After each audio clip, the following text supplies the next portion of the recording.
talked about UX and cognitive bias, and I wanted to ask you what are your thoughts about the ethics of what we are doing. Ethics. Yes. Yeah. Because it feels like I read not so long ago an article about one product designer who was saying that if you could use any kind of cognitive bias to your advantage to sell your product, to feel the impression it's useful for the users, you should do it. Like, no question. And I tried to respond to him, and basically he disabled the comments because I think he was annoyed by some people complaining about the ethics of that. Sometimes it feels like, even though recently the discussion comes to the table more often, it's not something we reconsider in our work. Like when we work on a project, we are not doing like one big phase on, do we do something that matters and that is ethical for our users. Maybe you have some tips or something to say about that, or just some thoughts. How do you handle this in your projects, basically? Yeah, I think that's a big one. It's a big one. I know. It's definitely I would say a key topic in digital, like even bigger than UX and design, but definitely in UX too. Right now, I think what's happening now, or if you go back, say like from when did the iPhone come out? Like 2007, 8, somewhere around there. I think up until starting then, and then up until maybe 2013, 14, 15, I think we were starting to figure out how much power this kind of stuff had. Like I mentioned before, how powerful some of this behavioral UX stuff can be in a good way. But then I think we were starting to figure that out then, and we weren't thinking much or very far ahead. It was more like we were just thinking about what we want users to do right now. And I think a lot like it's like gamification. Yeah. When what was it called? Foursquare was really big, and I think we just took gamification and saw it as a solution and didn't really think about what we were building. And now we're starting to see that the 10 years later, what does that aggregate into? So now we're getting like, what happens when you get 100 million people to do that? Or in Facebook's case, 1 billion or 2 billion people to do that. Like, you can move elections, and you can make people feel really bad about themselves. Or like, you see everybody on Instagram with their perfect life, which is fake. But when you see a lot of it, you start to believe it and feel bad. So these major side effects, we didn't really see that. We didn't think about it in the beginning, and now we're realizing that what we do. So I think that sometimes you're just using cognitive biases in a constructive way, like making a sales process faster and easier. And I think if you make more money because it's so much easier that more people will do it, or like it's the same thing but you're just making it easier. I don't know. I'm hesitating to make just like general statements because it always depends. It's like the guy that you talked to there. Like, you can't say if you can use a cognitive bias, do it, because it's really easy to come up with examples that are just terrible for the world. Yes, exactly. Yeah. So I think it's more about that. Like, what are you actually doing? Are you just kind of smoothing out the usability of something, or are you generating behavior that might be multiplied by millions of people? And then you need to think about what system are you making here. And so I think like social networks are big like that. And if you just sell a product, then I don't know, maybe there isn't so much potential for that. But yeah, it's fuzzy and unclear. But I would definitely say it's not true that you should just use cognitive biases for whatever you need. Yeah, I give this example because it's an easy one. Like, you clearly see that it's oversimplification of what you can do and you should do. But do you include some, I don't know, some steps or some at least some questioning at some point when you are doing your work to at least assess that what you are doing will not, create some bad or unintended consequences. As far as we can, map them out. It's like it's really hard anyway. So yeah, actually, I think what you said now, I think it's all. The short answer is yes. I'm thinking about it all the time. The first thing is to admit that we can cause things that we didn't want to cause, and just being aware of that all the time during the process and stopping to think about it is a big thing, actually. Yeah. So that's part of it. I always like to think about the behavior we're trying to do, and then like extrapolate to the worst case scenario. Like, what if I really succeed with that design or behavior design, and get you to do it 110%?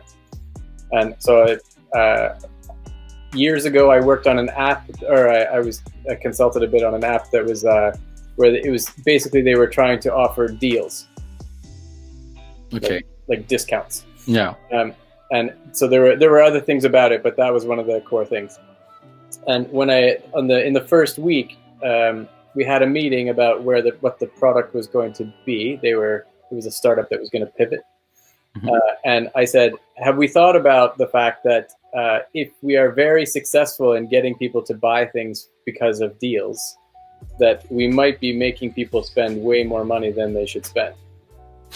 Like, it's actually kind of like an overconsumption behavior. Yeah. And we're trying to drive it really hard.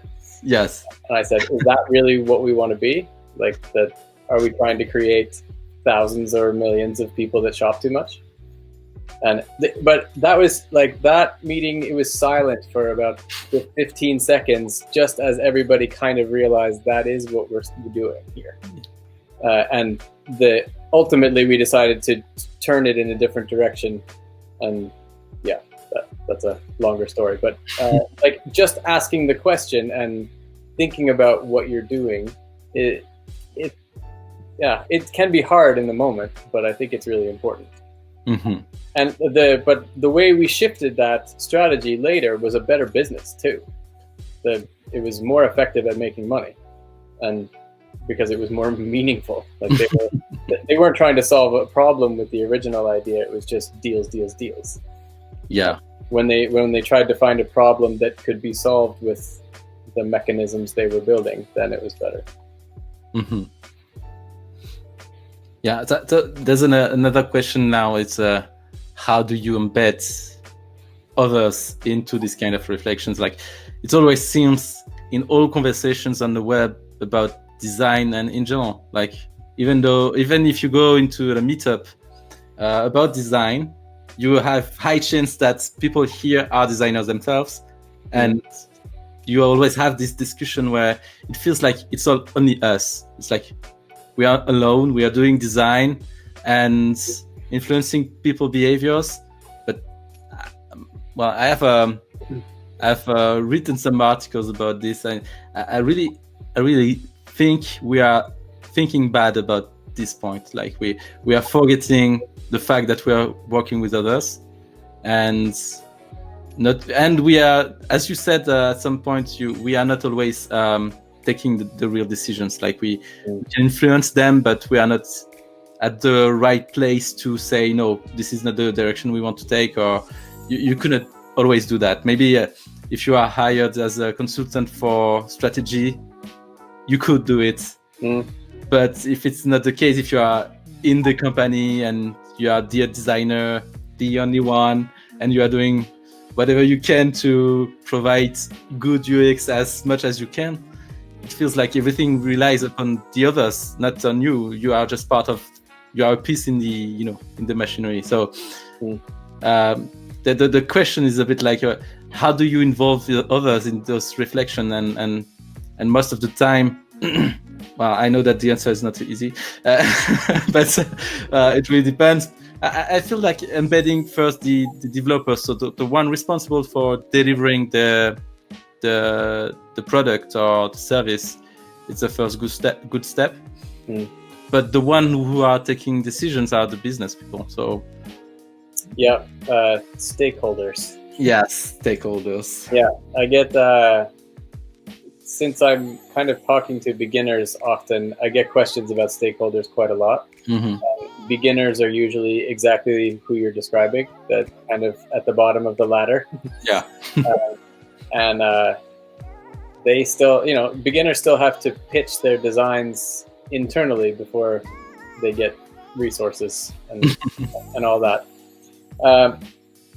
I think the answer is, I don't know if I have a 100% answer, but or I don't. But I think there's lots of parts to it that you kind of have to manage. I think trust is something. I think designers underestimate the value of building trust within your company for you as a designer. So everybody, your stakeholders need to trust you, but more importantly, the stakeholders need to know that when you leave the meeting and go back to your desk, you're thinking about what they need.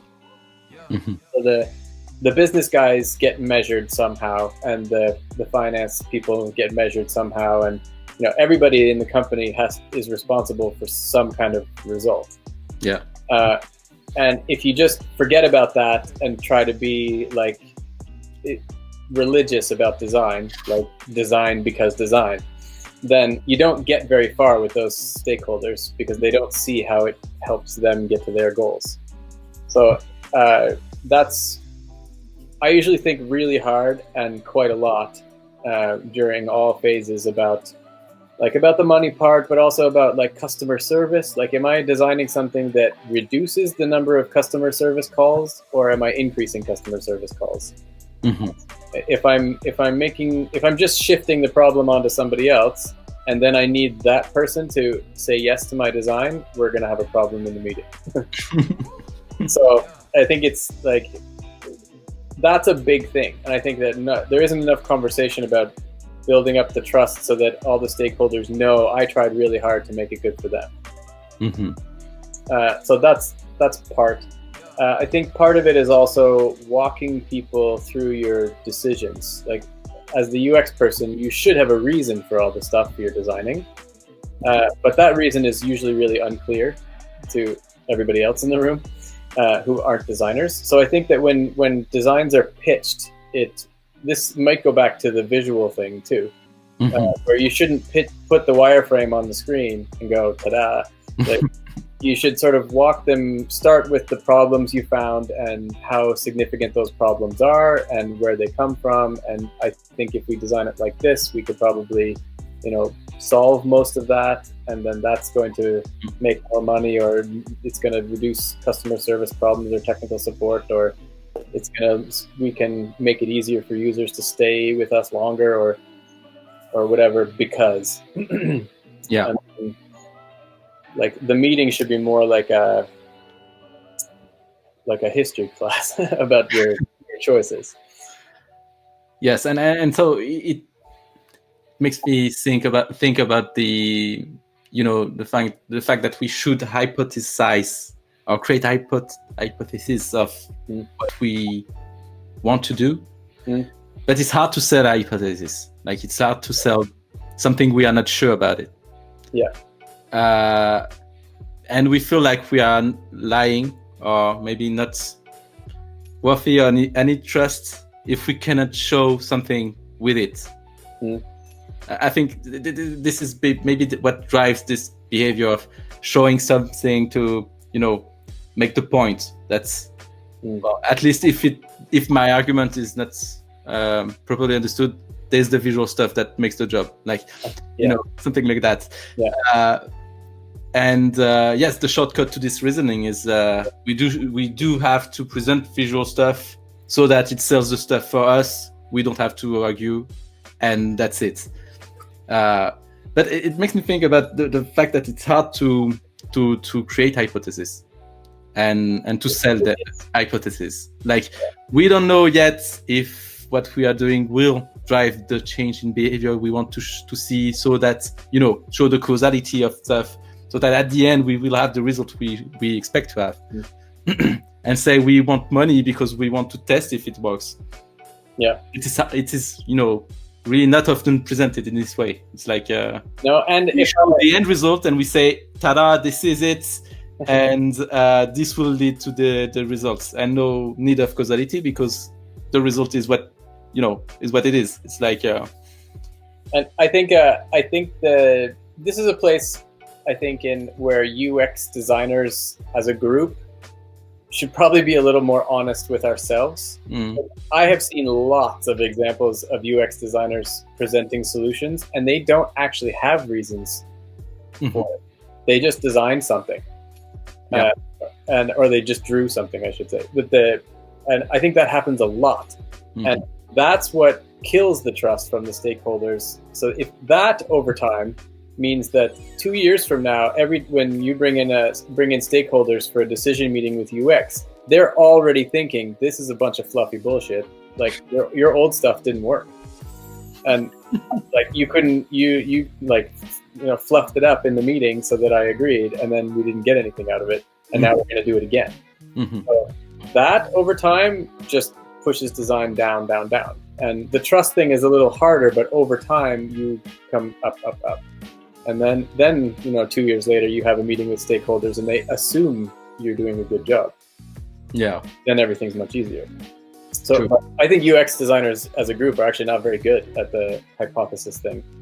I pitched to designers. I always pitch UX as a science. Like, use the scientific method. If you don't have a hypothesis, you're not designing anything. You're just drawing. Yeah.